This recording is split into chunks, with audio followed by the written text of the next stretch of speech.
in vakantie, één lady exit away, little son. In vakantie, één.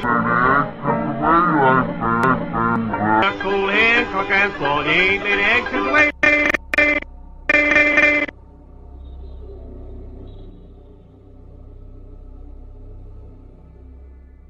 It was a few weeks ago that the hay bales started creeping slowly away from the house.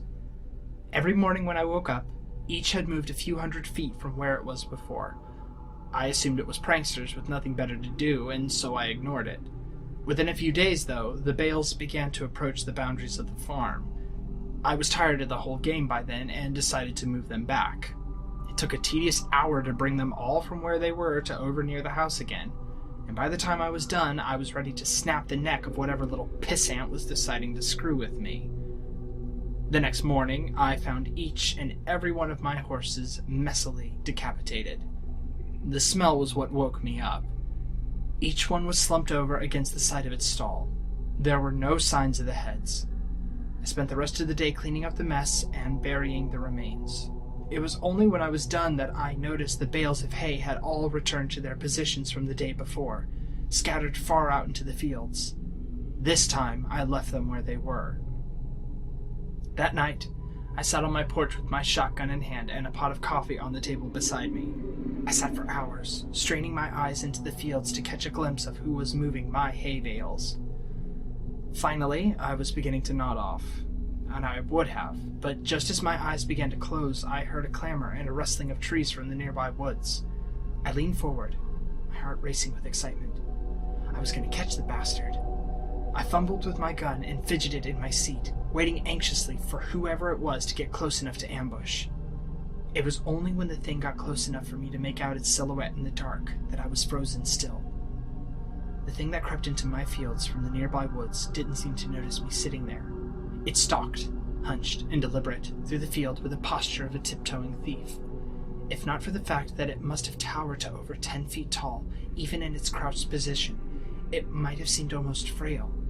The thinness of its arms and legs, and the emaciated, caved-in quality of its chest reminded me of a starving animal. Still, this thing was undeniably strong, and I watched it hoist each bale up into its arms with ease, and set it down carefully a while away, taking only a few strides to cover the distance. I watched it work, moving each bale thoughtfully. Every once in a while it would straighten up to look around at the other bale's positions in the field, before adjusting the one it was working on ever so slightly. Before it left, it looked toward the house. I felt its eyes sweep over me in the dark, but whether it saw me or not, I couldn't tell. Then, it turned silently and crept back the way it came, disappearing into the dark of the woods. It took me an hour before I had the courage to move at all. I went inside after a while, but didn't sleep that night. It was only when the sun rose that I dared step off my porch into the fields. The hay bales were where it left them. Strangely, it didn't move them as far as it had the previous days. They were approaching something invisible in the fields, and as I looked at them, I realized that they seemed to be marking some line. Indeed, as I walked around the house, I saw the distinct circle that they formed with me at the center. At first, I thought the bales were just being haphazardly moved away from the house, but now I could see that they were instead being moved towards some boundary. The thing was sending me a message. I slept uneasily that night, but only because I was exhausted. The next morning, the bales hadn't moved at all. They didn't move at all for the rest of the week, in fact. They were finally where that thing wanted them. I made myself sick trying to interpret them. Why would this thing expend so much energy moving my hay bales and threaten me with such violence should I interfere? The killing of my horses was just that, a threat, an intelligent threat at that. It knew that it would scare me, and it knew that I would understand the implications. The sound of an automobile working its way along the road to my farm one morning gave me a little rush of excitement. I'd been planning to abandon the farm since I saw the thing, but I couldn't hope to leave on foot without risking it treating me like it treated my horses. But if I could get in the car with whoever was coming my way, I might be able to escape before it could stop me. I didn't know or care who it was. I decided that the moment they stopped the car, I would jump in the passenger's seat and tell them to get the hell out of here. I didn't get the chance. The car worked its way slowly along the road, trundling across the uneven ground. I urged it silently to hurry. It was when it passed between the two bales placed on either side of the road that I began to hear a booming clatter from the woods. The thing burst from between the trees, sprinting on all four of its terrible, gangly limbs towards the car. Within a few seconds it was there, pouncing on the automobile like a predatory cat. Within moments, it was picking and peeling the vehicle's steel frame apart, working to get at the driver. The man, whoever he was, screamed all the while, and I could hear him even over the crunching of metal and the shattering of glass. It was only when the thing crushed him carelessly in its hand that the screaming stopped, tossed him away, and straightened up to look at me once again.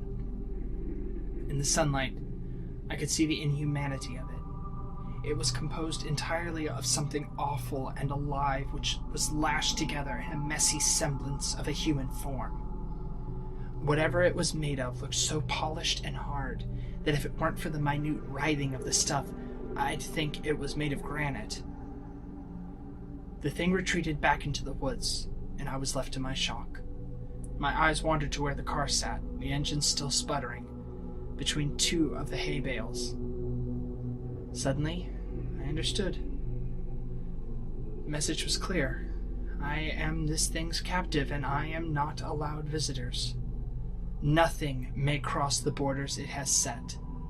I'm trapped here, by the thing that stalks the fields, and it demands nothing except that I never leave. Still, I don't know if I can handle being that thing's canary. I've been thinking hard for the last few days since I saw it crush that man's chest and silence him before he could finish his scream. If I crossed the hay bale border, it'd probably do the same. It'd smash my skull before I could put my hands up to protect myself.